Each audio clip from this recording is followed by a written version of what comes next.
Hey, what's up, guys? What's going on? I hope you guys are doing well. I hope you guys are having a good day. I'm Dr. Boyce Watkins from Your Black World and the Black Business School. You know what? I thought that I would do what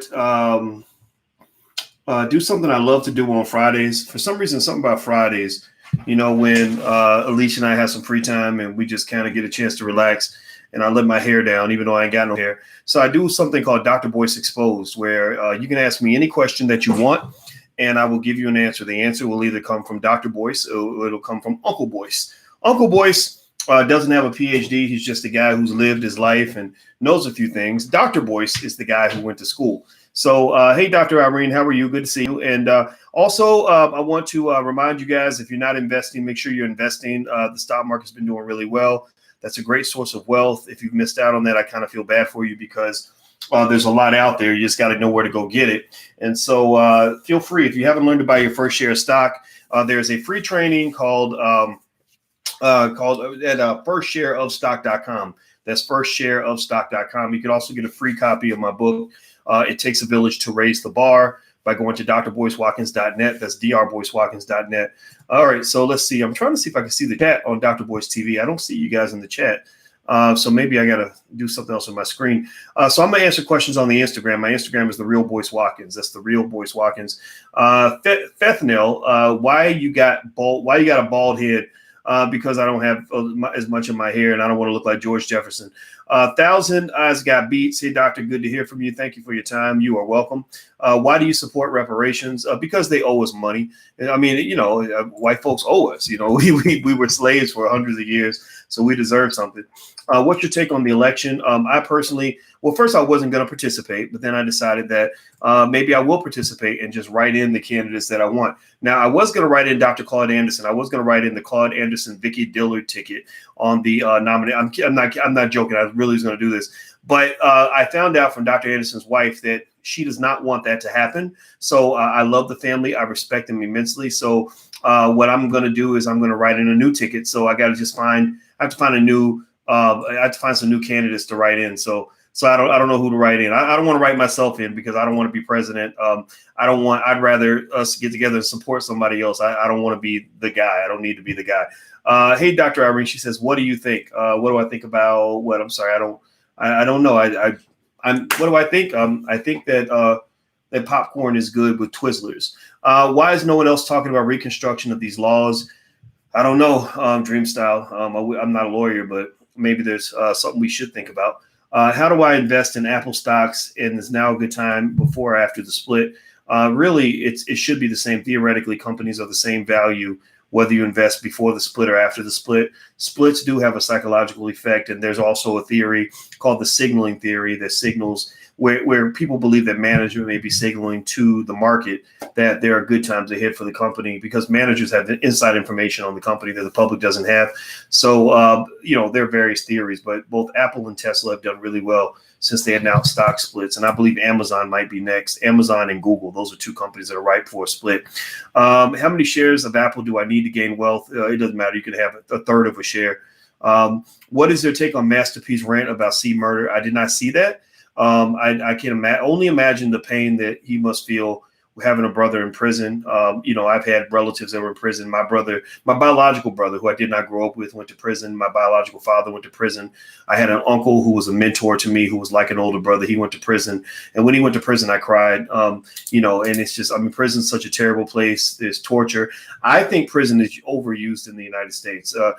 In a lot of cases, I'll give you an example that involves white people. I saw where those parents were sent to prison for paying extra money to get their kids into college. Now, do I think that that's wrong? Yeah, absolutely wrong. But people get the hookup all the time. People hook each other up all the time. And maybe they should be fined or penalized, but prison, I just think prison shouldn't be used for everything. And I don't really see the need to, or like in Atlanta, when they sent those teachers to prison because they were teaching the kids the test or something. That just baffles me. I don't see why you want to send a 72-year-old grandma who's been in the teaching system for 30 years to prison. That doesn't help anybody. Let me see here. What's your take on Cuties? That's that horrible Netflix film. Let me tell you about that. Cuties is this project Netflix is going to put out where they got these little girls, 10-year-old girls twerking and whatnot. And the reason that they put out stuff like that, I believe, and the reason they want sexual content to be pushed all in the name of so-called bullshit feminism is because there are people in Hollywood who sleep with kids. There are people, our little girl, our 10-year-old is a great actress, a great singer, very talented, very lively. And so she wants to go into the entertainment industry, but I'm teaching her how to be a boss, how to own her own production, so she doesn't have to go to Hollywood if she doesn't want to, because they control media. They're pushing out this stuff like, oh, we want your 7-year-old girl to listen to Cardi B explain how to deep throat a man's penis, or whatever. And that's, somehow they think that it's normal for an 8-year-old girl to hear a former stripper rapping about, how good she can do it in the bed and how good her WAP is and all this other stuff. And I just think that that's kind of sick. And I think that those of you who feel that way, you're on the right track, because it is sick. It doesn't mean Cardi ain't got a right to do what she want to do. I saw an article that said something like, WAP exposed the fear of liberated Black female sexuality. And I said, what are you talking about? I said, first of all, most Black women are not strippers. So most, if you're a Black woman and you're not a stripper, say something in the chat. Give me a yes if you are not. If you've never been a stripper, say yes in the chat. And most Black women are not hookers. Cardi B was a hooker. She sold her body for sex. She raps about it. I'm not dogging her. This is not internet bullying. This is just me reciting what she's actually stated. So most Black women are not strippers and hookers. So raise your hand if you've never been a stripper, you've never been a hooker, or your mama was not a stripper or not a hooker, or your girl is not a stripper or not a hooker. Raise your hand. No disrespect to the strippers and hookers in the room, but this idea that somehow promoting a stripper hooker mindset and promoting prostitution to children is somehow the liberation of Black female sexuality. That's something white people came up with and decided they want to impose on Black people. That's their twisted stuff that they're trying to drop onto you. That's their version, almost like reverse cultural appropriation. As they're appropriating your culture, they want you to appropriate theirs, right? So when really they're just kind of peeing on you like R. Kelly. So basically, WAP was not. It did not expose a fear of liberated Black female sexuality, because the world ain't never been scared of hoes. Like, the world ain't never been scared of hookers and strippers. We just feel like it has its place, right? It's just like taking a shit. Everybody uses the bathroom. If you use the bathroom, you do number two. I'm not gonna cuss too much, but if you do number two, raise your hand. Everybody in this room probably is gonna raise your hand because you all go to the bathroom and you all do number two, but you don't do it in public. Right? You don't do it in front of everybody in the middle of the living room, right? You don't go out, you don't go to the bathroom, then come out and say, whoo, I just took a big one. Whoo, while I was in there, it was stinking, right? Nobody does that, right? So it's not to say that Cardi doesn't have a right to do what she wants to do. She could be a stripper, she could be a prostitute, she could be the biggest hole on the earth. I'm not going to judge that at all. I just don't want to have to explain to a 9-year-old what a WAP is. And, why is she rapping about WAPs and deep throating? Come on, man. Like, give us a break. Like, parents are out here trying to do our best.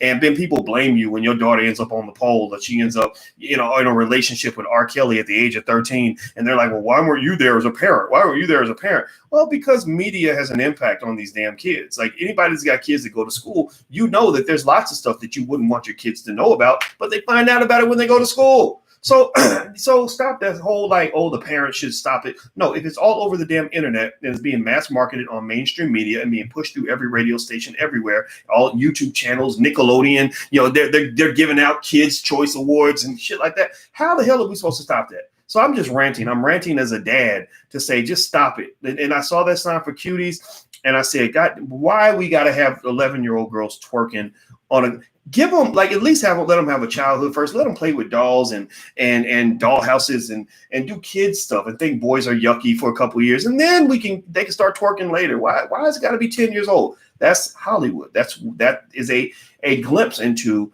what Oprah and her friends don't talk much about, but that's a glimpse into the very sick culture that actually exists in Hollywood, where they actually have systematized processes for that kind of thing. So if you ever send your child into the entertainment industry, watch them like a hawk. Don't let those people just take your baby and go somewhere. Next thing you know, your child will be tricking and on drugs. I'm telling you, I've seen it happen. Anyway, let me go. Let's see. Look at me. I'm up here just ranting. Let me stop ranting. Can you get me in contact with Kanye? No, I wish I could, man, but I don't know Kanye that well. I talked to him on the phone. We did discuss things, but I can't walk around like, oh yeah, me and Kanye are buddies, because that would not be true. Does it matter if we buy Tesla before or after the split? Theoretically, it should not matter. Who can we elect to reverse racist laws? none of the candidates that are running right now, I don't think any of them are going to really do anything. They're just kind of doing whatever. What do you think about the protests at Jay Morrison's Black House? Yeah, I mean, I saw it, and I think that it's one of those things where it was a dispute between him and another guy, and him and the other guy did not have an agreement. And I think if that dispute between him and another guy had not occurred, all of the protests and stuff wouldn't have happened, right? So when I see something like that, even when, a lot of times when we get into a one-on-one, we bring everybody else into it, like we're doing this for everybody else. But I kind of saw it as you're settling a score with another guy. And I don't have any issues when two men go back and forth. I just wish I'm more of a fan of seeing Black men try to resolve disputes, mainly because I know that's also what you guys want. I don't think you all like to see, give me a yes or no. Do you like to see it when 40, 45-year-old Black people that you admire are fighting each other like cats and dogs and attacking each other and saying disrespectful things? Give me a yes or no.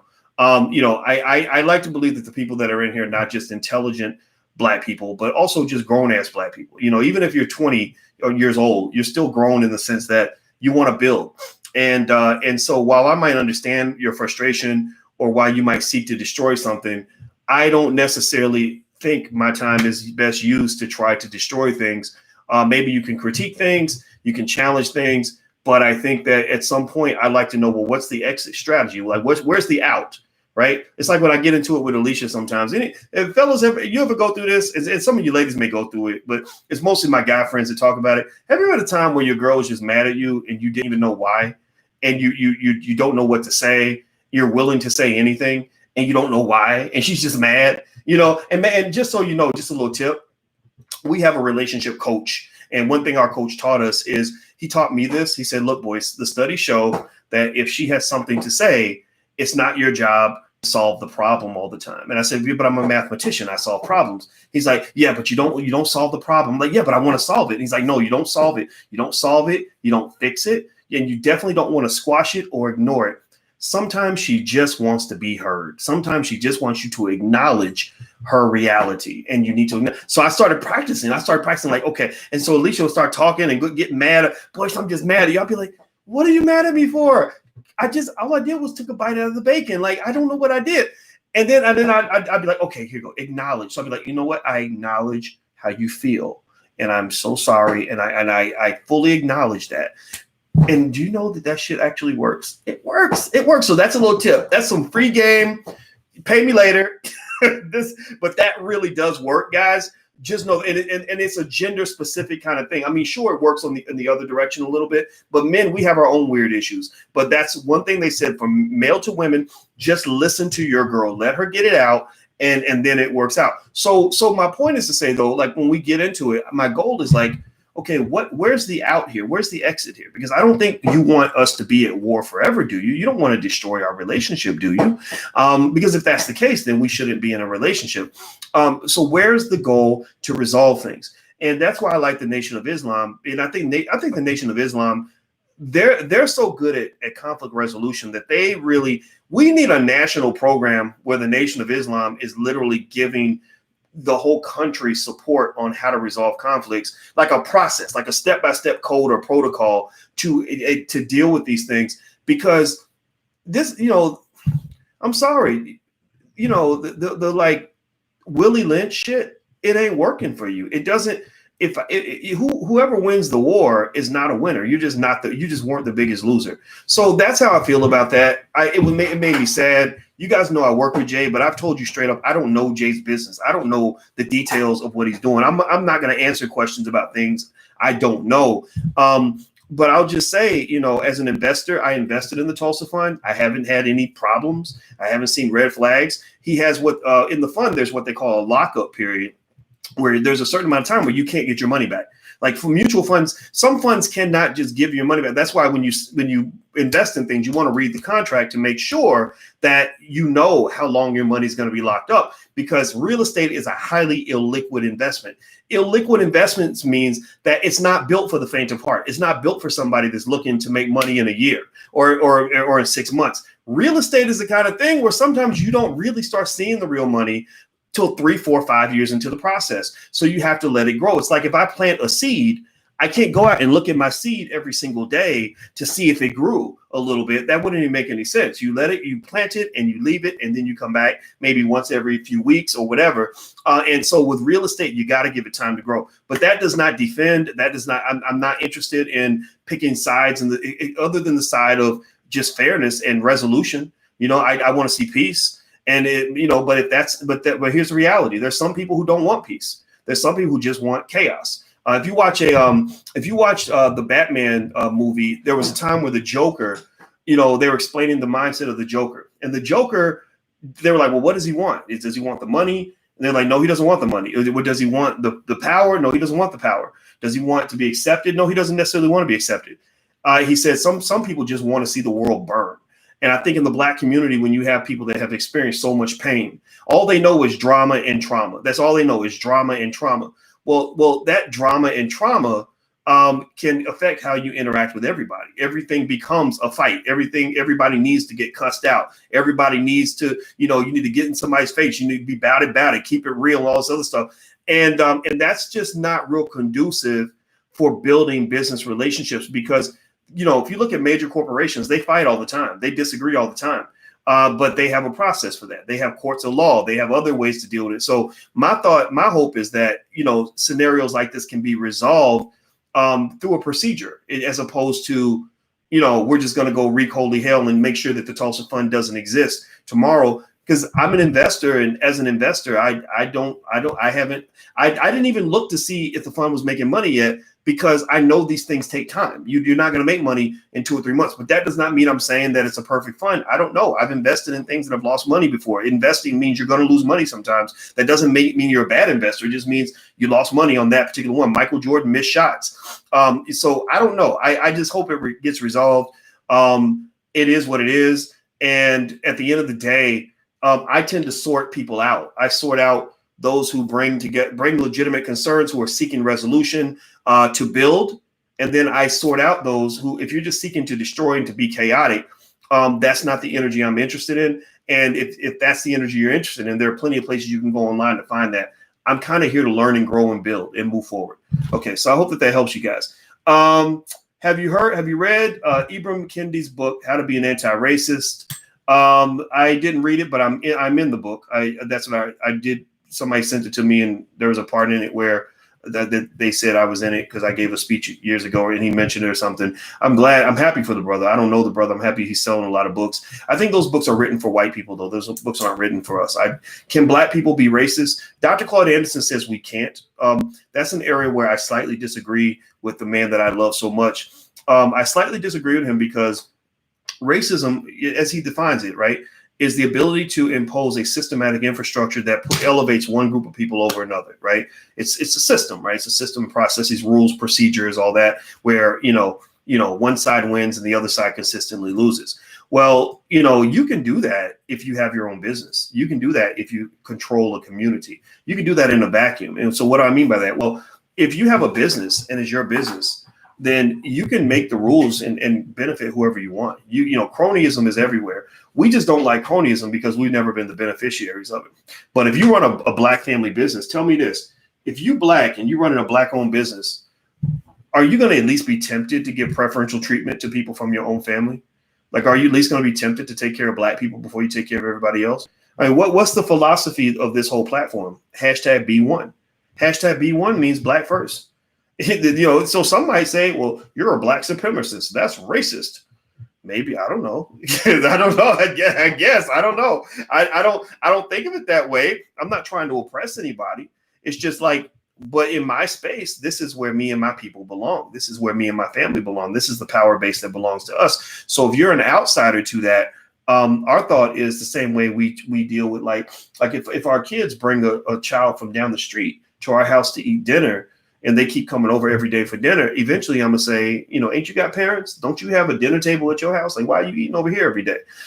So because you're not one of our kids, you're not our responsibility. So I think that what Black people, the reason that we see racism in a certain way, and we see this as this magical superpower that only white people have, because we're trained to be white supremacists, and we're trained to want to go work for white people. That's the only reality we know. We don't know the reality. Most of us didn't grow up in the reality where A black person can actually create a system where a black person can actually create an infrastructure and decide what he wants to do with that infrastructure, or she. So I encourage you, if you want your kids to get away from racism, the number one way to get away from racism is to get away from racist systems. So that means you go back. What are our core three? What's our core three in like business school?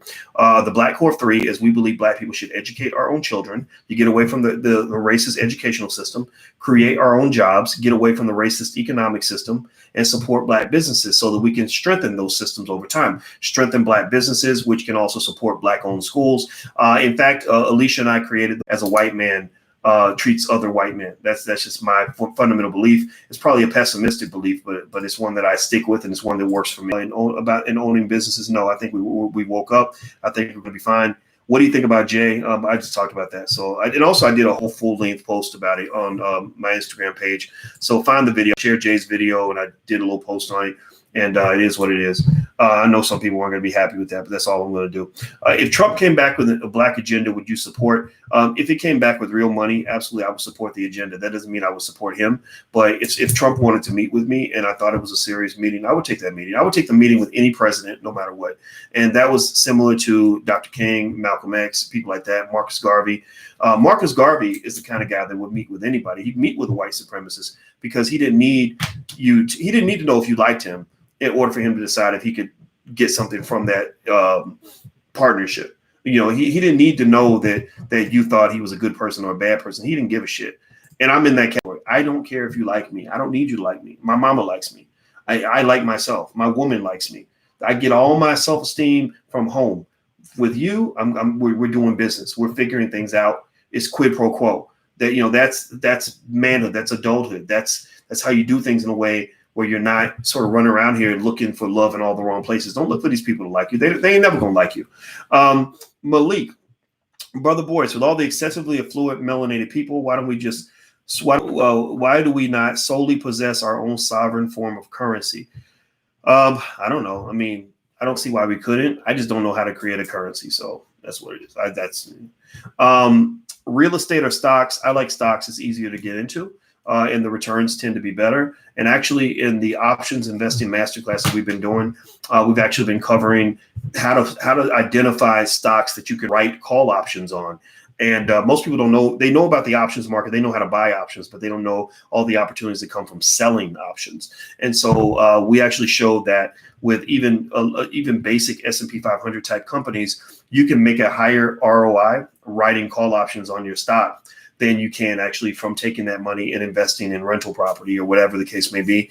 And also with margin and stuff like that available on Robinhood, you can actually get leverage and things like that to buy more if that's what you want to do. So, really, I think there's a lot of opportunities out there, and you may want to look into that. And if you're interested in joining the masterclass, we meet every Wednesday night at 8:00 to talk about stock options, and also everything's recorded, so the content is yours for the rest of your life. So feel free to go to drboycemasterclass.com. That's drboycemasterclass.com. All right, so let me see here. Let's see. When are they going to speak on Reconstruction, the Declaration of Independence, and Bill of Rights? I don't know. I don't understand these damn politicians. I can't stand none of them. What do you think about trading Forex? It's not bad, but it's actually a little bit more volatile than trading stocks. Did you really buy Michi X's website and emails and not give it to her? I'm not really going to talk about that, actually. I'm just going to say one thing. People that work with me, they immediately find that I do my best to be as helpful as I can be to my friends. I want to see them win. I want to see them succeed. And a lot of people have been put on because I put them on. But once you violate your contract and you violate in a malicious way and you start being hurtful to people that I care about, I'm not going to deal with you no more. That's it. I'm just not going to talk to you anymore. And it doesn't mean I wish ill on you. Doesn't mean I'm going to attack you. I'm not doing none of that. But I detach from negativity. And so that just doesn't apply necessarily to that situation. You can read into it what you want. But I'm just going to say, like, some people that you might see screaming and hollering on the internet, I used to work with Dr. Boyce, and Boyce he used to do this for me. Like, they don't mention all the thousands of dollars I might have gave them and all the help I gave them, right? They'll just get mad because I just stopped talking to them. Because the thing is, if you're trying to build, you cannot have too much destructive energy in your space. You got to cut that shit out, man. You got to move on. So people can be pissed off if they want to. They can scream and holler and go nuts or whatever. But once you show me something that says something bad about your integrity, you are gone. you are out. You're out of the circle, period, ever. And it's, you know, and I don't care, not to say anybody necessarily wants to be in my circle, but that's what it is. You know, I love my people that I got around me, you know, like Vicky Dillard. I've worked with Vicky Dillard for 2 years now, and I love that lady, and I will defend the shit out of her because Vicky, again, this is consistent with the Nation of Islam. They operate on code. Vicky's a great person. Vicky is a good quality human being. That's why I back Vicky. It's not because I agree with what she says. I don't even know what Vicky's going to talk about each day. I'm always sitting there with the popcorn like everybody else. So she's really talented and all those things. But the most important thing that I love about working with her is that this lady just has integrity and she's a quality person. If she has an issue with you, she's going to try to fix it. And I want to be around fixers. I want to be in relationships in general and not just in dating relationships, because I never dated Vicky, none of that stuff. Didn't cross none of those lines. But, you know, whether it's with my woman, with my kids, with family, with friends, with people I work with, I don't want to be with people that want to scream, holler, and cuss and fight. I just don't want to do that, man. I want to, it's like, okay, you're mad at me. Let's talk about it. Let's figure this out. Let's figure out how we can walk away from this as friends. And if you show me that genuine interest in doing that, I will work with you to the end of time. But the minute I see that you're just all crazy and I can't. I'm a real introvert, probably on the damn spectrum of autism, because I need peace. I don't know if anybody else is like that, where you need to get away from people sometimes because too much of the back and forth kind of makes you go crazy. I'm like that. All right. I learned how to be an extrovert because I meet a lot of people and I want to be friendly and stuff like that. But after a while, after I've shook 300 hands and signed a bunch of autographs, I go in a room and I go into almost like a sensory deprivation chamber so that I can find myself. And I sit there in silence and I shut my eyes and I recenter myself. So when you're bringing too much, and you're up here all the time and you won't come down no matter what, I'm not going to be mean to you. I'm just going to walk away from that. And I encourage you, like, just as men in here, that if you're looking for a good woman, I'm sorry. I know there are people out there spreading this myth that a big, loud ass, obnoxious black woman is really just being strong and that you just can't handle a strong black woman or whatever. No, sometimes this whole cloak, this whole myth of like, I'm being a strong black woman. No, sometimes you're just being a loud asshole. Like sometimes you're just being irritating, and I can't fight that, right? Because of course I'm well, you're a sexist because you said something. No, I'm just saying, like, just be nice to people. You know, you can get what you want and still be nice. So I just think at the end of the day, that's what I want around me, man. And so some people, I'm stupid because I've let people use my platform that were talented and it didn't go right, and I don't regret it, but I corrected that. And when you correct it, you know, sometimes people, because they're accustomed to that support or they're accustomed to that access or they're accustomed to that entitlement, I've made the mistake of enabling that entitlement. And then next thing you know, that's when the temper tantrums start. Because even when I looked at my critics on the internet, anybody that's really gone hard consistently for a very long time, if you look back in the history of it all, you'll see where these people were people that I once supported. These were people that I paid. These were people that I took care of. And what happens is you cut them off. And that's just me being as transparent as possible to say, I just have a process and I want peace. And life is short, man. We're all going to die soon. We ain't got time to be sitting around here fighting like a bunch of crazy Negroes. That's just not fun for me because I'm almost 50 and I'm not interested in doing that. All right, so let's see here. Do you invest in XRP? Yes, I invest a lot in XRP, Critical Thinker. That's a good name. I like that. D. Shillo, what are some of the best home-based business ideas you think are out today? Home-based businesses, a lot of people have things like Shopify stores. If you have a skill, so, you know, there are people that teach classes online. There's, let me see, what else is out there? Home-based businesses. The gig economy is really growing, like people just setting up to do gigs or maybe doing Facebook ads for people or things like that. So maybe picking up a really good skill and then learning how to market your skill can give you that extra stream of income that you need to make a difference in your life. What are some, let's see here. Is the crash coming, and do you think we'll get into a depression? Yeah, the crash is always coming. The market always crashes. And crashes are when people make the most money. So don't ever stay away from investing because you're worried about a crash. That's like saying, I don't know. That's like saying I'll never date women because I'm worried about a breakup. Yeah, you're going to have breakups, but when you're young, you have a breakup. That's your opportunity to meet somebody better. I don't know about y'all, but you're at a breakup where you love somebody and you were so sad they were gone and it just broke your heart and made you really sad. And then, you met somebody so much better that you were like really happy that person broke up with you. Like I've gone through that probably 5 or 10 times.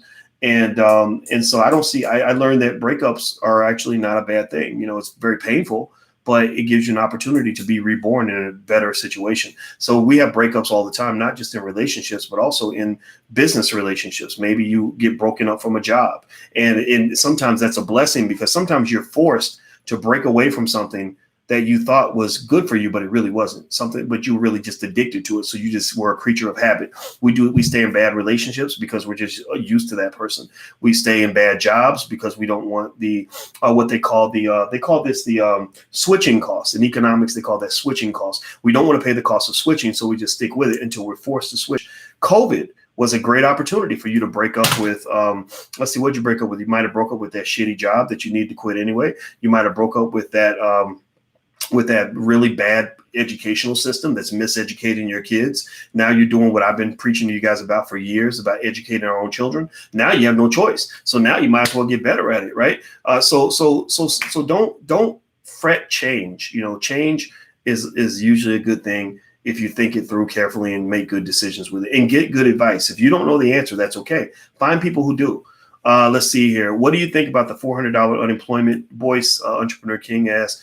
I think it's okay. It's not enough, though. I just think they need to open up the economy. I don't like the COVID stuff. I feel like a lot of it's political. I'm sorry. I know some of you may have experienced it up close, and my heart goes out to you. But I looked at the data, and one thing, for example, I heard a lady say, I'm not sending my child to school because I don't want to risk my child's life or whatever. And I said, actually, and it didn't, I told her, I said, well, actually the number of kids 14 and under who've died from COVID is there's 35 in the entire country, 35. We have 300 million people in the country. There's 35 kids that have died.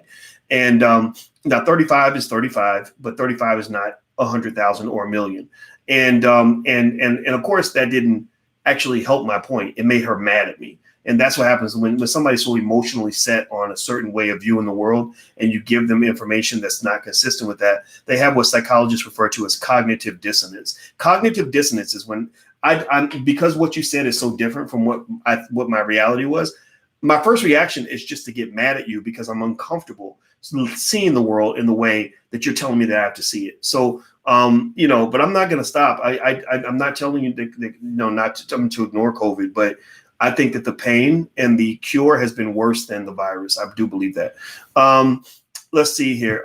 Johnny, that would help me with Powernomics. Okay. I don't know what that. I see your sentence. Is a question. Do you think Trump will be reelected? Asked Derek.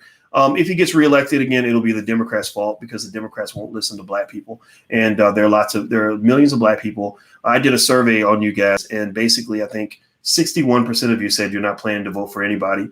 And then a percentage of you said you're going to vote for Trump, which I don't judge you. I do not judge you by who you vote for. You can vote for Biden. I love you. You vote for Trump. I love you. You can vote for nobody. I love you.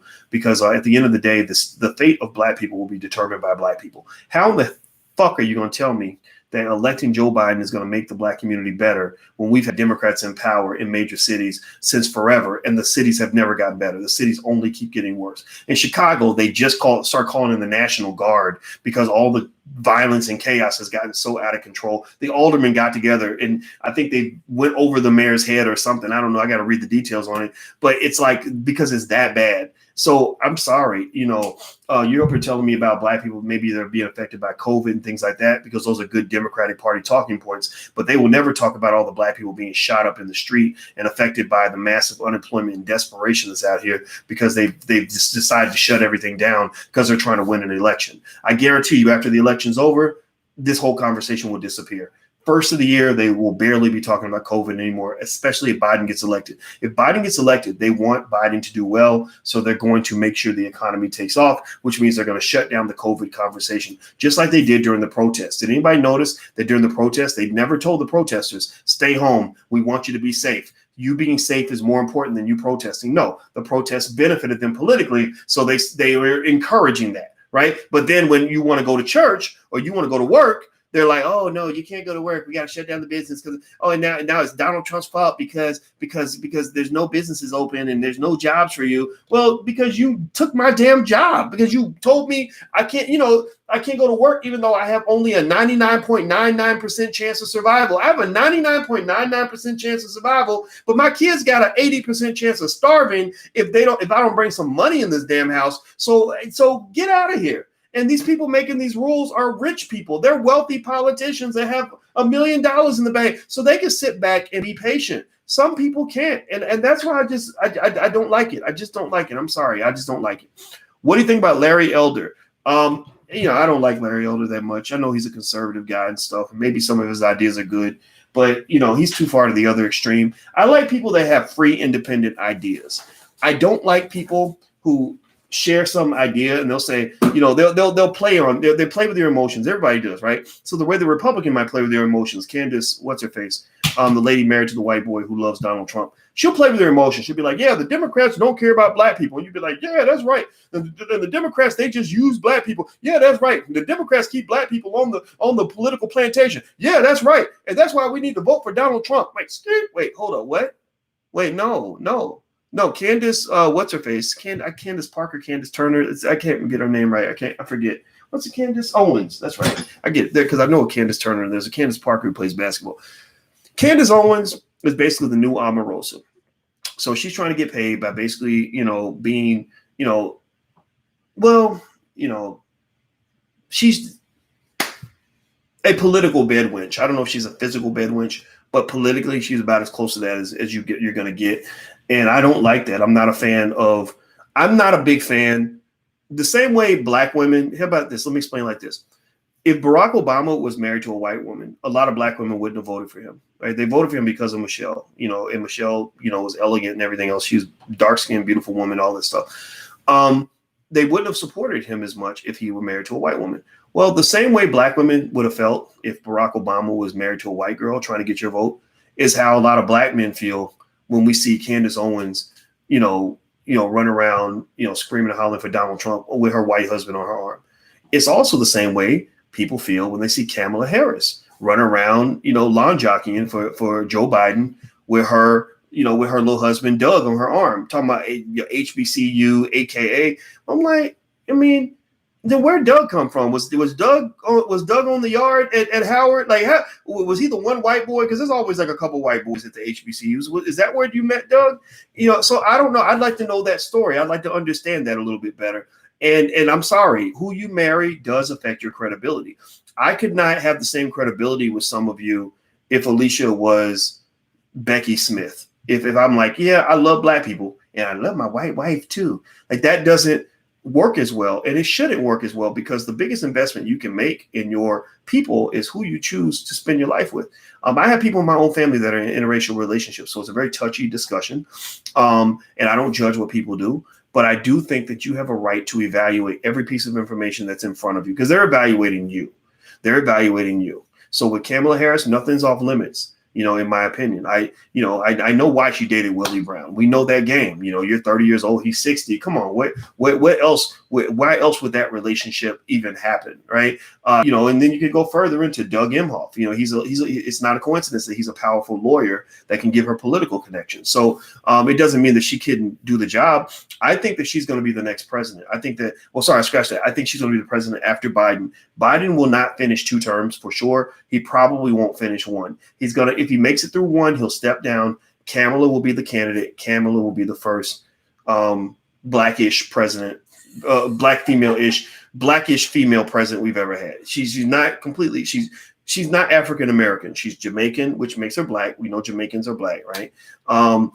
She's Indian. That ain't got nothing to do with me. I'm not Indian, so I'm not cheering for that part. I don't care. And she's not bad. She's not bad, but she's not somebody I'm getting excited about. So there you go. Law school or MBA, it depends on what you want to do. I think both of them are very exciting. Just don't go into too much debt. Let me see. Let me scroll down. I'm sorry, I lost. Okay. Let me see. I'm scrolling down trying to get to. Okay. Is Jay Morrison stealing? Not to my knowledge. He hasn't stolen my money. I was an investor, so I don't know what else is going on. I'll just, I don't know. If he steals from me, I'll take it to court. But he has not stolen from me. Let's see. I own 1,000 shares of Uber and Lyft. Good or bad? Uber and Lyft. I don't know if it's good or bad, but I know that those companies are having a lot of controversy. So just be ready for volatility. When will we start publicly denouncing white supremacist companies? I don't know. I personally think that would be a better use of energy. I think don't get me wrong. I don't think there's anything wrong necessarily with going into businesses that are in the Black community, but I don't necessarily know if going after Black businesses first is the most effective option. So part of the reason that you don't see me fighting and attacking other Black people that are in, the business space is because I'd rather deal with white people and deal with that. Even when I talk about Cardi B or Lizzo, I'm not really talking about them. I'm actually talking about the record labels that control those two. I want to have a conversation on my pay grade. Like, so to me, Cardi B is a kid. She's in her 20s. So I got a daughter in her 20s. So I'm not going to really argue with somebody my daughter's age. I'd rather talk to the executives at Apple to say, why are you marketing prostitution to children? So and that's been consistent. If you go back 7 years with Lil Wayne and Tyler the Creator, people thought I had an issue with Lil Wayne and Tyler the Creator. No, I had an issue with Mountain Dew, and I went straight to Mountain Dew and PepsiCo and dealt with them. I'm not going to argue with no 22-year-old rapper. I'm just not going to do that. I'm a grown ass man. We don't do that stuff. So let's see here. When can we be racist and we can also be slave masters? Yes, we can. Learning never stops. Yes. What's that book again? Oh, I don't know, man. I wish I could. I don't. Sorry, King Cole. Deron, join us to achieve the Black Core of 3. Oh, yeah, the Black Business School. Yeah. So by the way, if you follow the Black Business School on Instagram, which is the real Black Business School, we will market Black-owned businesses for free. That's just something that we're offering for you guys. So feel free to follow the real Black Business School on Instagram. I do a Black business shout out, and I'll shout out your business on my channel. What is a call? What is a push? Do you recommend it? That's digging deep into the masterclass. So I just go check out the options class for that, and we can talk about that. Do more skits. Oh, you like the skit? Yeah, that was fun. That was just something that I just put together, and I don't know. I feel like satire might be a good way to kind of address things, because maybe sometimes I'm a little too serious. Hey, Dr. Boyce, and I will do more of those since you guys like it. I'll do more. Sharon, hey, Dr. Boyce, sending love and peace to you and your family from Louisiana. I lost my job, blew my savings from emergency surgery, credit score now 500. Should I attempt to invest or start a business? Sharon, I believe you should start a business. And do me a favor, if you can, find a way to record what I'm about to say right now so you can share it. I want you to email support@theblackbusinessschool.com. That's support@theblackbusinessschool.com. Tell them I said to let you in our entrepreneurship program for free. Anybody else that's really having a hard time, just email support@theblackbusinessschool.com. Tell them what's going on, and we'll let you in something for free. Like, I don't, we have to charge a fee because that's how you run a business. You can't run a business with no revenue. You can't pay people with no revenue. But we're not here to make as much money as possible from you. Our goal is to give an alternative to a college education that's both culturally relevant, higher quality, and much, much lower cost that won't leave you in debt. Because student loan debt is actually the number one factor that's destroying Black wealth. But if you're having a hard time, like if the world's just kicking you in the ass right now, I want you to know that I'm there with you. So email support@theblackbusinessschool.com. Tell them what's going on, and they'll forward. And you can even record this if you want. You can say, here's a recording of what Dr. Boyce said, so they'll understand. And we'll help you. We'll give you something for free. I mean, I want you guys to feel like you can't participate without money. And the other thing too is that even just being on our mailing list, you'll get more free stuff from us than you got in college, even if you spent $100,000 to go to school. I guarantee you, because I'm a college professor, so I'm really good at this, and also the rest of the faculty are very good too. Let's see, Chelsea. My mother read that book and is trying to pressure me to vote for Biden and Harris, so it's not working. Oh, you starting fights. Have you seen the Uncle Tom documentary? Says Grant. No, I have not. Cole, you do not have to vote for Biden or Trump. No, you don't. You don't have to vote for anybody. You have a right to be free. And for some reason, people get really mad when I tell Black people that they have the right to be free. So I'm like, if you have a problem with Black people being free and doing what they want to do, then maybe you're not the ally that we thought you were. I don't feel at any point I have the right to tell you what to do. I just have the right to encourage you. I have the right to teach you, to support you, to perhaps persuade you. Right? I'm an advisor. I'm not a leader. I'm not a dictator. I'm an advisor. But at the end of the day, the final decision must be from you. It's like we have a 17-year-old that's about to go to college, and I'm honored. I'm really happy that I'm not his actual biological dad. You would know this if you met us, because he's like 6'6". His dad is really tall, and he's tall, and he's super smart, and he's a tech guy, and there's so much stuff I had always wanted to tell him, But, it takes time to develop a relationship with a boy who already has another dad, right? So for a long time, I just kept things to myself, and I would share little bits and pieces. And he opened up. He started hearing what I had to say. And so I was like, yeah, this is awesome. I have so many things I can tell you that I wish I knew when I was your age. But at the end of the day, I always remind him, I'm your advisor. So don't let anybody tell you how to live your life. Don't let anybody tell you what your final decision should be. But you would be very wise to take advice and take counsel from people that can help you do better. Because here's the thing, you might know what you know, and you might even know a little bit about how much you don't know, but you don't know what you don't know. So you can live in a bubble. We all live in a bubble, in a universe of our own reality. And we have our reality that we know very well. And then we might have some idea of the reality that we don't understand, right? I live on this street. I know this street really well. I see that street over there. So I know I don't know what's on that street. But there's a whole universe of realities out there that you don't even know exist, right? And you can't get out there because you can't go outside of yourself. It's very the whole black bank thing plays out in terms of making real progress for the community. So if you're from a black bank and you want to prove me wrong, then use that support at theblackbusinessschool.com email, send us a message. Maybe you can persuade me and help me see it better. I did invest in the Tulsa Fund. I've invested in a ton of black businesses, but as far as like banking, I don't do as much of that as I probably should. So let me see. Culture vultures. We don't have to normalize stripping. No, we don't. What do you think about morenews.net? I haven't seen morenews.net, but I'll check it out. STDs from agents. Okay. I'm in the house. Real Darius Little says, I'm in the house listening to Dr. Boyce and watching animals kill on National Geographic. That's what I'm talking about. That's great. I think watching animals tells you a lot about people, actually. If you really want to understand what lies in the nature of man, what lies in the core of a human being's soul, like watch animals. Like animals do things that I believe human beings really want to do, but we can't do it because we'll go to jail. Like an animal, if you take an animal's woman, he's gonna go kill you, right? Or if you take his food, like he'll kill you, or whatever. So I kind of watch animals because animals are just like humans a lot in the brain, except they don't have the prefrontal cortex. The prefrontal cortex is what stops you from doing crazy stuff. That's why CTE, that brain disease for NFL players, is so dangerous, because it erodes your prefrontal cortex because you're taking a lot of hits to the forehead.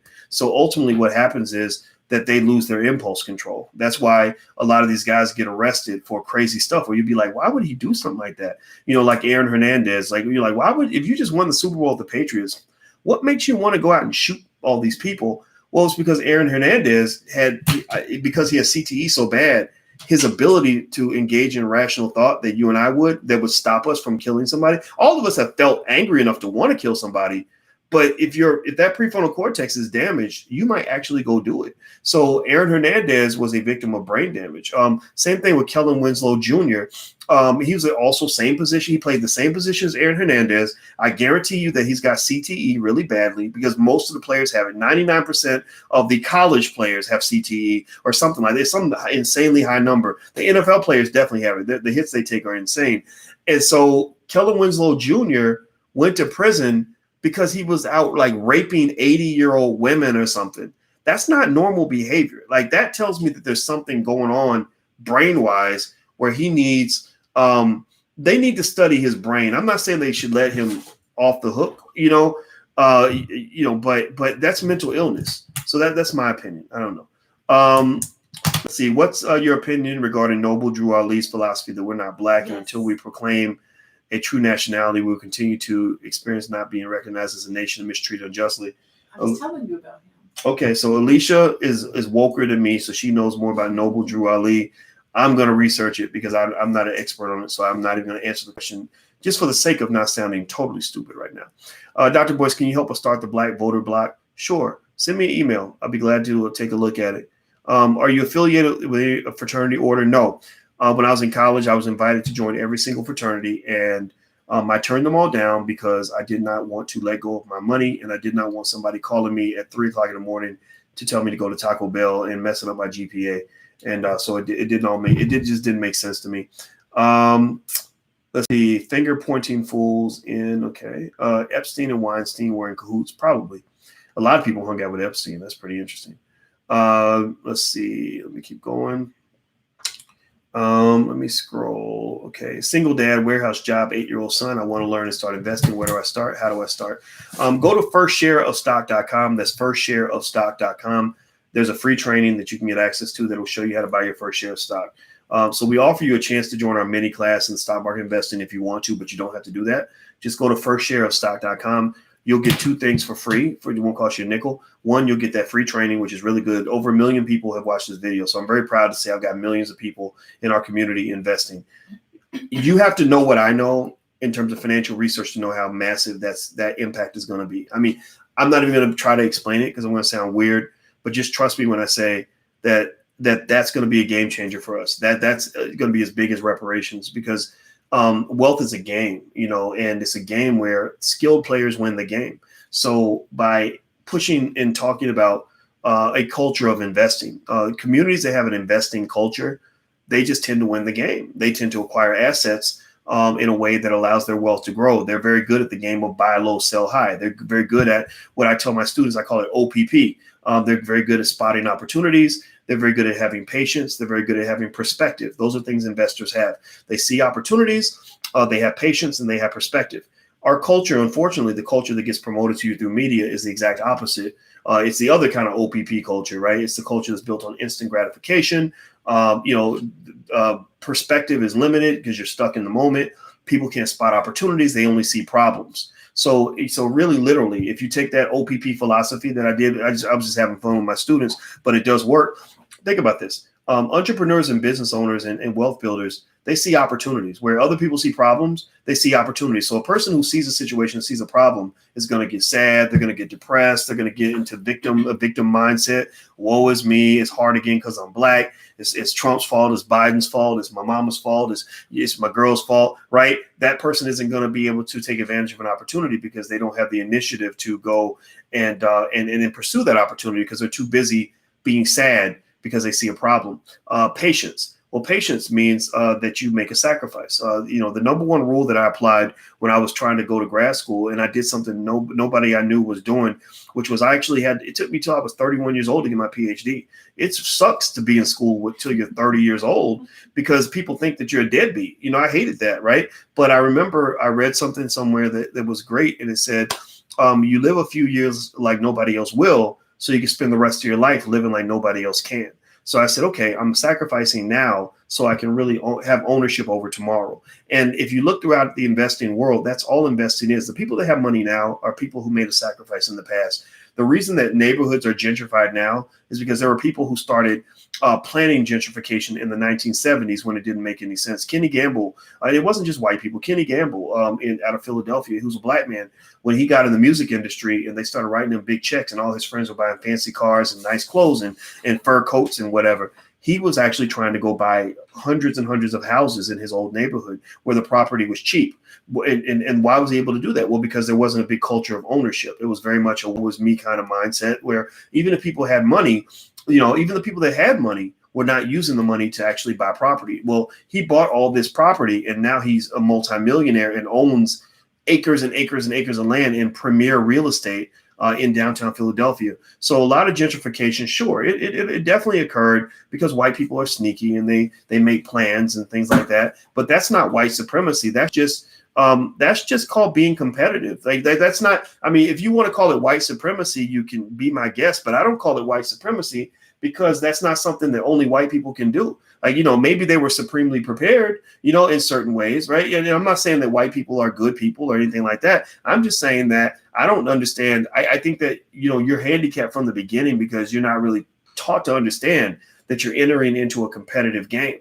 And so if you go into a competitive game and you get upset because the other team's scoring all the points, that's just going to probably seem weird to them because they're going to be like, wait a minute, we're competing. Like, I'm supposed to score points. I'm supposed to play defense. But when you have the victim mindset and you're stuck in that, then what happens is like it's like basketball. Like imagine if the Lakers are playing the Trailblazers, and every time they tried to score a basket, then the Blazers blocked the shot or stole the ball. They were like, "Dang! Every time we try to score, they block the shot. They steal the ball." Like that's what we do. We'll be like, "Well, every time we build a Black Wall Street, they're gonna just tear it down. They always tear it down." And right, and you're supposed to change your offense. You're supposed to adjust. The Lakers don't sit and cry because the shot got blocked. They say, okay, how do we make sure the next shot doesn't get blocked? Because we're going to keep taking shots at the basket because we're here to try to win. You got to get back your competitive instinct. That's why I'm such a I'm so triggered by the emasculation of the Black male. Goddamn fuck, I'm not going to sit here and watch Billy Porter in a dress singing at the Democratic National Convention. I'm not, no disrespect. He got every right to wear that dress. He can be every much of a queen that he wants to be because that's what he considers himself, a queen. God bless, all hail to the queen. But you can take that shit over there if that's what you're marketing to the Black man, because I don't think every Black man or even a large percentage of us want to be queens or women or feminine. Most of us want to be men. And to be a man, you got to compete. The competition, if you watch those animal shows, his brother earlier was talking about how he watches Animal Kingdom and stuff like that. You watch those animal shows, the number one factor in the survival of a male animal in the jungle is the ability to compete. It's the ability to fight.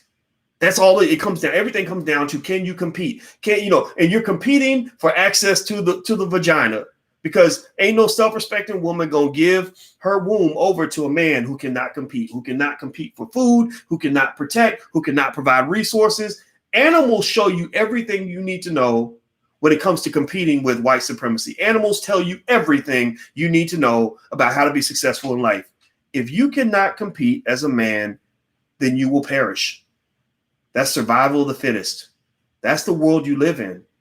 You do not live in a world that lives on survival of the weakest or survival of the biggest bitch. Like no, you don't want to be the biggest bitch. That's not going to help you win. You don't want to be the one who whines and cries himself to sleep every night, and then you go literally. So you got Black people so brainwashed, so backwards that we will, as men, will go and talk about how hard racism is and how it makes us sad and it hurts my feelings and I cry. I cry a lot because what are you doing? Like, do you understand that all you're doing is you're empowering your enemy?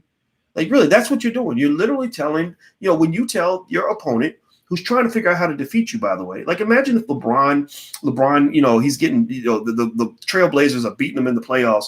And he says, gosh, after that loss yesterday, I was just sad. Every time I shoot, they steal the ball and they just so fast and they just scoring all the points. And I don't want to play because I'm scared I'm going to lose. Do you think the Blazers are going to feel sorry for him and say, "Oh, come on, come here, LeBron, come here, man, come here, let us pat you up. Here, you have the trophy. You can take the trophy." No, men don't operate like that. That's not the world of men. And I feel it's important to share that because I just don't think we get enough exposure to that, because they lie to you and make you think the world isn't what it is. It's like somebody who pretends to be your friend and their plan is to stab you in the neck, take all your money, and then go fuck your woman. Like, and you think that person is your friend. Like, so that's literally what you're dealing with. That's literally what happens when you are being trained and educated by somebody who is your enemy. So I'm not saying that you need to hate anybody. I don't think LeBron hates the Trailblazers, right? But he's going to do everything in his power to compete against them. And he also has a respect for the fact that they're going to fight back. And they respect him for the fact that he's fighting. They understand, look, you're wearing a yellow uniform. We're wearing red uniforms. So you will understand when we score as many points as possible. You understand when we try to stop you every chance we get. And we understand when you do the same thing. And after the game is over, we'll shake hands and say, "Good game, man." So that's my relationship with the world, not just with the white man, just with the world. It's like, okay, you know what? I get it. You're Indian, you're Asian, you're white. You're fighting for your people. You're fighting for your community. You see money on the table, you go get it. I can't really blame you. So you can't blame me when I go get what I feel like my people deserve. And at the end of the day, there's a respect. We shake hands and have respect because sometimes somebody who is your adversary will respect you more than your friend. I don't care what it is. I really believe this in the world of men. Even your friends won't respect you if you're weak. That's just it. They'll feel sorry for you. They'll send you some, chocolate cupcakes or something, and tell you like, oh, I'm sorry that you're so hurt, but they really don't respect you. Your enemy will respect you more if they see that you're a person that just gets up and goes to get it, and you're always doing your best, and you're always innovating, you're always working to improve yourself.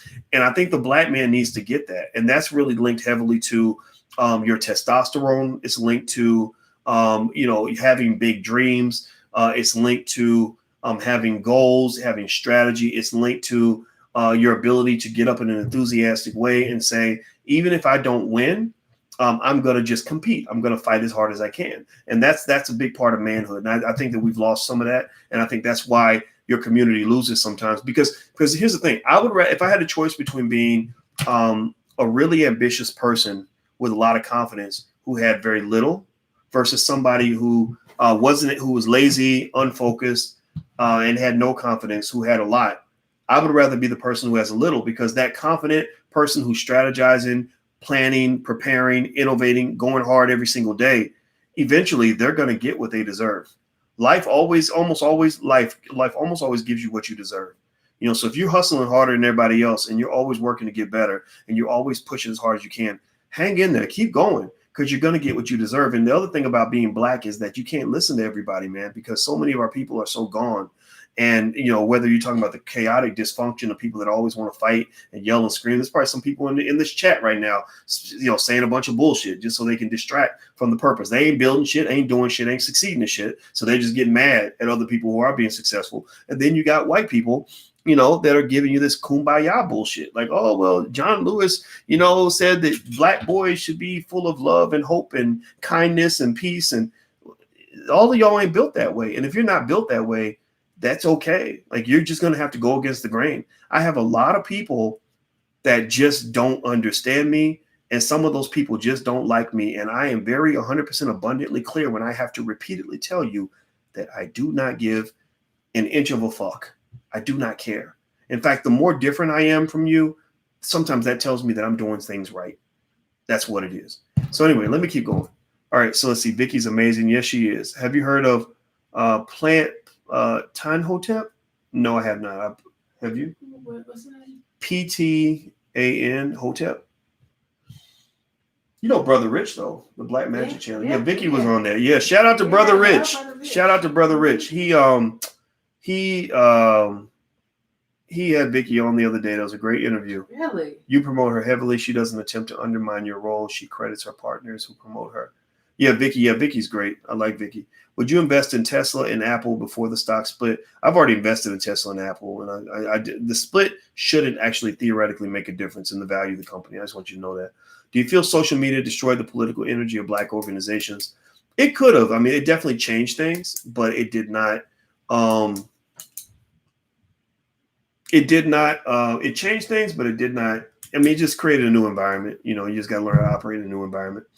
I would rather have a portfolio of $3 million of real estate than a portfolio of $3 million in stocks. Well, you ideally, Natural Born Hustler, which is a great name, you would really want to have a diversified portfolio. So really you want to have a little bit of everything, because real estate only, I don't think, is a great portfolio, and stocks only is not a great portfolio. You want to spread it out. The three major classes of wealth are real estate, stocks, and also basically having businesses like small business, things like that. So that sort of spread out is a good way to diversify. That's the number one rule of investing. Don't put all your eggs in one basket. When you say my skin is beautiful, black power, etc., do you think that is racist? No, I do not. I think it's okay for us to feel like we're beautiful. I don't hate nobody. I don't hate white people. I don't have the time. I don't have the time and energy to be walking around hating people. That's not, when you really spend the time to hate somebody, you're kind of admitting that they have power over you. So don't do that. Don't engage. Your thoughts on NFAC? I like the imagery of black men with guns that are in a structured, organized kind of framework. Because I think it's okay to carry guns. I think that's better than, holding hands and saying we shall overcome. We've seen enough of that. I don't know the NFAC. I don't know the brother that's running all that. So far I haven't seen anything that's problematic. I just hope that it doesn't get too out of control. What are some top 3 stocks? I don't know. Right now, the tech stocks, solid companies like Microsoft are doing pretty well. And there are a few others out there. But yeah, so there you go. There's Microsoft. There's one. Okay. Gosh, it's so funny. So many of y'all keep bringing up, asking about Jay. What's up with Jay and the accusations? I talked about that earlier. I'm not going to talk. I don't run the man's business. I hope that they resolve that. Let's see. High vibrations. You must be centered. I try to be. Let's see. Somebody said, what seems to be the problem? What is the real problem? I wouldn't focus on the problem, meaning the problem for all Black people. I would look at your own life and say, what is my problem? Like, what are my issues in my family, in my life? How do I make my life better? I think that if you do that, I think you're going to be fine. The beauty, your golden opportunity is this. Here's your golden. This is, to me, this is good. This is going to help you. I promise you. Just hear me out on this for about 15 seconds. Your golden opportunity is that if you do basic things now when it comes to wealth building and investing, it's very, very, very easy for a Black person to have a wealth level that exceeds the average white person. It's very, very, very hard to get all Black wealth to exceed white wealth on a per capita basis. It's very, very hard to get all Black people above white people because Black people are being trained by white people to be passive and weak and economically unintelligent. All this music and the educational system is all teaching you how to be a slave. So what's happening is that you have a few Black folks that have escaped through the net and they're not in that slave trance anymore. You're not hypnotized by white supremacy. So you're educating yourselves on and filling in the blanks on the things you really need to know. Like, I think it's more important for kids to know about the 3 pillars of wealth than it is for them to know 90% of the crap that they learn on college campuses or whatever. You go to a lot of college campuses, they spend so much time teaching you how to be politically correct. I don't want to be politically correct. I want to be powerful first. And then I'm just going to become correct everywhere I go. I ain't got to be politically correct. I ain't got to kiss up to you. I ain't got to chase you down for a job. I want to know how to be powerful. So, if you just do even something as basic as our $5 a day investing plan, you do that for your children and you stick with that and you do it consistently, your child will have a wealth level that exceeds the average white person when they're about 25 or 30 years old. That right there is a big chunk of the battle. So, is it possible? How easy is it to have Black wealth catch up to white wealth? That's hard to do. I don't know what the solution to that is. I don't know if the government has the political will to really do it on the level that they need to do it. But it's very easy for you yourself to get you and your family on a framework that will put you ahead of the average white person. Does that make sense? Please tell me that makes sense. So don't be trying to. I ain't got enough energy to try to save every Black person. Some of these Negroes will come kill you. So some of them ain't trying to go there. Some of them are too stuck on stupid. Some of them are just hooked on the crack. Like, you got a cousin in the crack house. Sometimes you got to leave them in the crack house, because you go in the crack house, you're going to be inhaling crack and dealing with crackheads. Like, I'm not saying abandon people and not care about your community. But, if and it's okay. Like, I don't really care if a person, like, you don't have to be educated to come in my platform. You don't have to have a college degree and all that stuff. I don't care. You don't even have to read books, but you got to be open-minded. If you come in and you say, look, I don't know nothing. I can't even read. It's funny. You know what? I won't say it. Alicia's giving me that look. You know what I'm thinking. I know exactly. I know some really successful people who can't read. Mm-hmm. And so I don't care if you can't read, but what I'm going to say to you is, like, just come in with an open mind. Like, when you're ignorant and arrogant, then that means you created a wall around your ignorance. Like I don't know nothing, but I really think I know everything. Then that makes it impossible for me to help you. I can't help you if your mind is not open. So the only people that should really even come in here are people that are open-minded, that say, I think some of what Boyce is saying is bullshit, but I'm going to listen anyway, just in case he says something that isn't bullshit, right? If you even just do that, like if you even just come in and say, well, okay, I'm listening, I'm going to pay attention, then you can, I think that's how you can grow. But if you just come in and you just are just stuck on whatever it is that you think then I don't know what to do. I don't know. I'm really, it's going to be stressful for both of us. So I'd rather you not even be here at that point. Let's see here. Somebody said, will you vote? Not unless a candidate really makes me want to vote, and that candidate has not yet emerged. Do you believe in Pan-Africanism? Yeah, I love Africa. I have no problem with Africa and the diaspora and Black people all around the world. No disrespect to people who disagree, but that's not me. I'm not in that category. A 5-year-old was shot today. Wow, I'm so sorry to hear that. Sheesh. And that's the type of stuff that just breaks my heart. Are you checking any marijuana stocks? I own a few. I can't name them all, but they're I think Biden's election would maybe be good for cannabis stocks. So that's something to think about. So what would you say to a pregnant woman who's planning to send her child to school? I would say find some of these Black-owned schools. You got some really good Black-owned schools out here, like the Freedom Home Academies and stuff like that, that are doing an amazing job educating kids. I'm talking about far better than public and private schools that are run by other people. How do you get over the guilt of not voting?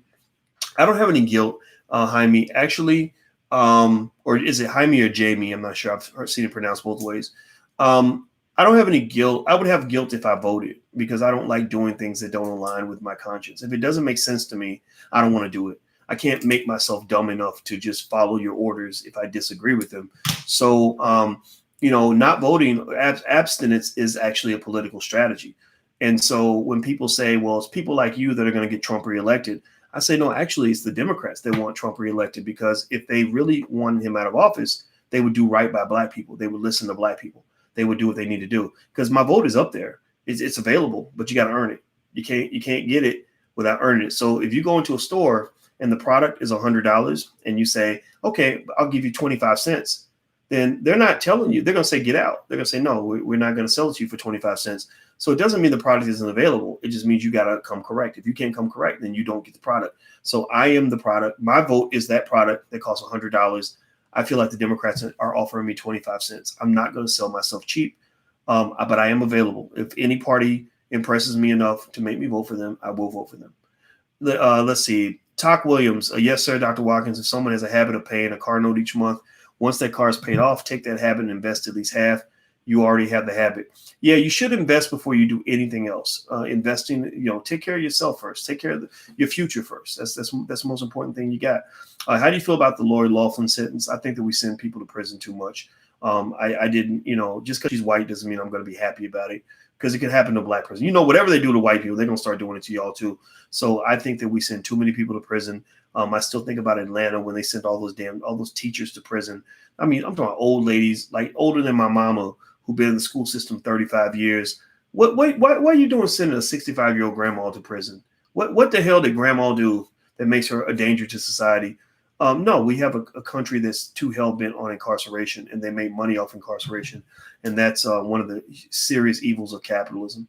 How do you feel about Blacks not paying taxes for the next X amount of years for reparations? I think that would be a great idea. I would love to not pay taxes. If the VP was a half Black man that went to an HBCU,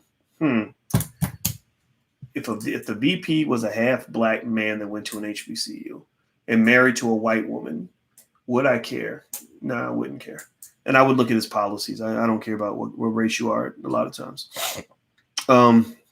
Why wasn't her husband in the video? Are you talking about Kamala's video? I don't know. It's very interesting. I think that's. I mean, they know that people notice those things. Like, again, people wouldn't have voted. A lot of Black folks wouldn't have supported Barack if he was not married to Michelle. I think we can agree on that. And so some people would have, but a lot of people wouldn't have. So if you have an issue with Black men who can't really support Kamala, then you should just, if you want to understand how they feel, then you should imagine if Barack was married to Becky and said, I want your vote, how you would have felt.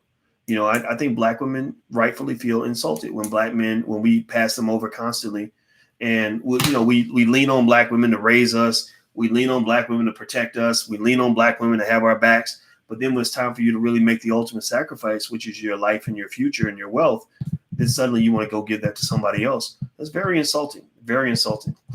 How about Dame Dash then? I don't know what you mean about Dame Dash. I know Dame, but I don't know what you mean by Dame Dash then.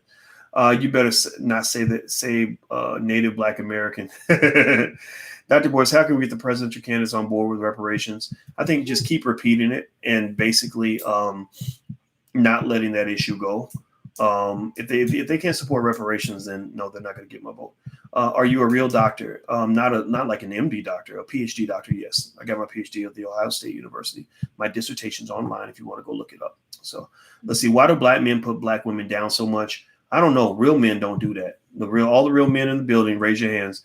I don't know. Real men don't put down black women. On a regular basis. Now, I think you can critique. Like, I think, like, for example, there are lots of black women I know who really love black men, but sometimes they'll say, like, why do y'all do this? Or why do y'all do that? And I think that we should be open to those critiques, because sometimes black men be fucking up. Y'all know what I'm talking about. Sometimes some stuff that we learn is screwed up.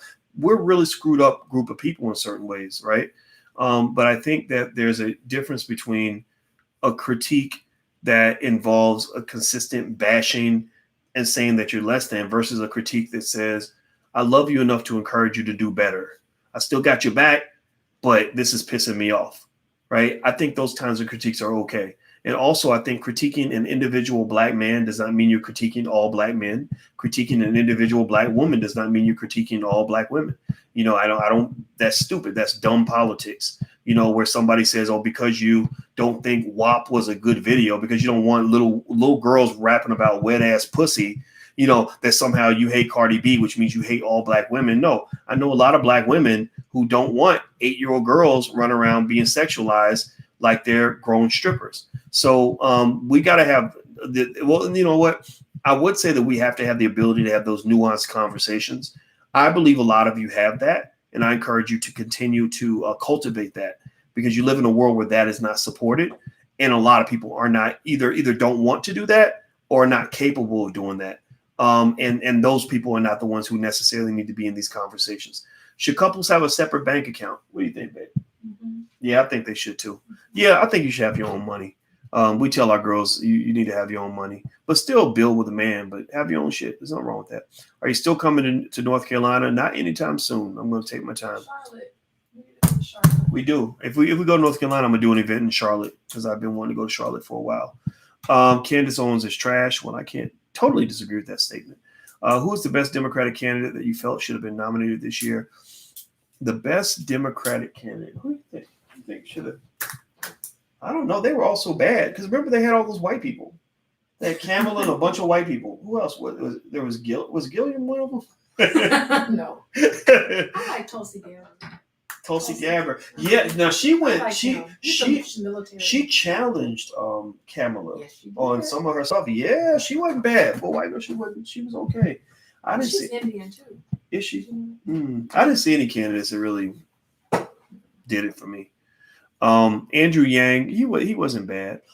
Talk about Joe Biden mass incarceration. Yeah, Joe Biden backed that 1994 crime bill. They tried to make the argument because I do believe that there is corruption in the media, and I think the media, they're just showing so much blatant bias, which is so problematic right now. Because I wish they would just give us facts and information instead of making decisions for us. But they were trying to argue that Joe Biden's 1994 crime bill did not create mass incarceration. And I thought about it. I said, well, what is that? Wait, I don't understand. Like I was open-minded about it, but I didn't understand it. And I realized it was a play on words. He didn't create mass incarceration, but he certainly continued it and accelerated it. And if you look at the graphical data, we did a whole presentation on this. If you type in my name and mass incarceration on drboycetv.com, you can find the video. I did a deep dive analysis on it. And basically what was going on with that is they're trying to let him off the hook by saying, well, he didn't start it, right? So I just said, so if somebody's accusing me of a crime and I murdered somebody or I stabbed somebody in the stomach and I say, oh, but I didn't start killing the old lady. I just came in the middle while they were already stabbing her and I stabbed her in the face, right? Does that exonerate me, right? No, I'm still guilty. I'm just because I was participating in something that was already happening that was morally inappropriate. And so Joe Biden cannot get off the hook for that 1994 crime bill, because if you go read that thing, it was a motherfucker. It was absolutely terrible. I mean, it was absolutely terrible in terms of what they did, had a direct impact on the community, facilitated the destruction of tens of thousands of families. And I think it's just really fascinating to watch the Democratic Party tap dance around how they literally put blinders on. Like they'll literally talk all day about El Paco or Little Paco from El Salvador, and how he got separated from his mommy for 2 weeks because they were trying to cross the border, but won't say a word about tens of thousands, hundreds of thousands of Black families that were obliterated by mass incarceration. That leaves me furious. When they act that stupid, that just makes me angry. But I believe that what they are doing is they're catering to a lower frequency. They're catering to low intelligence. That's what they're catering to. And so somebody like me who doesn't have low intelligence, I see it and I'm like, why doesn't everybody see it? So I'll scream it out. And a lot of you guys see it, but then the rest of the world doesn't see it. So they see people like us and they get mad. They're like, why are these people, raining on our parade, and it's because they're basically doing what they have to do to get elected. Like their strategy will work. Their strategy of deliberately manipulating the economy by really making this virus into the scariest thing in the world, even though you have a 99.99% chance of survival if you go to work tomorrow. The way they then said, okay, we're going to destroy the economy. We're going to starve people out. And then we're going to make sure that it gets blamed on the Republicans. That was the plan. And it worked. It worked really well. Like now they can go back and say, you don't have your job. And you've been devastated by a horrible pandemic. And it's all Trump's fault. And I just think at the end of the day, I remember seeing that, the Republicans were the ones who said, no, we shouldn't cause everybody to lose their jobs. We shouldn't force you to stay home. You should have the option of staying home. And I'll tell you, I'm not voting for either party, but I align with that. I align with freedom. I align with this idea that says, okay, look, you think college football shouldn't happen this fall? Fine, stay home. The people that want to play, let them play. Because the players themselves are not in danger because only about 35 people under the age of, I think maybe it might be, let's say 45 under the age of 24 have died from COVID. Like 45, you're talking about less than 50 people nationwide, including people with pre-existing conditions and everything else. So that does not pose any sort of pressing danger. They're already going out on a football field and risking their lives because they can have a bad hit and get brain damage or paralysis. So for somebody like that, that's dedicated their whole life to do this, they're not going to be afraid of catching COVID. They're just like, okay, I got a 99.99% chance of survival. I still want to do this. So I'm a person that says, if you have an issue with it, then stay home, and stay away from people who go out. If that bothers you, then stay under your bed for the rest of your life and it's fine.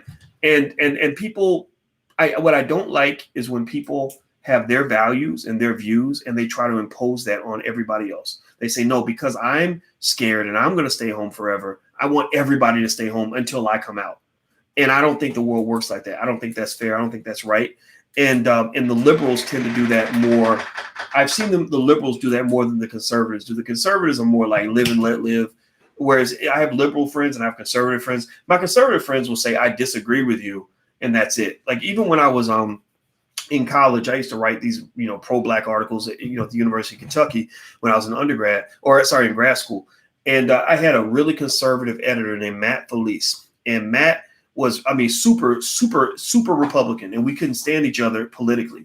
But I remember he called and he said, I don't agree with what you say, but I would die to defend your right to say it. And I was like, that's all I need. I don't need you to like me. I don't need you to agree with my ideas. I'm okay with debating you on this or even just agreeing to disagree, but just don't oppress me. Just don't tell me what I can't say and what I can't do. And we're going to be fine. And that's what happened. We had a good relationship for a long time, even though we were completely different in terms, like back then, I was definitely more of a Democrat liberal kind of person. I shifted away from that because I got tired of false hope. I got tired of waiting for the Democrats to do things that I thought that they wanted to do, realizing like, okay, I get it. Your goal is not really to empower me. Your goal is to pimp me. And I'm not letting nobody pimp me because I'm not anybody's hoe. I'm not interested in that.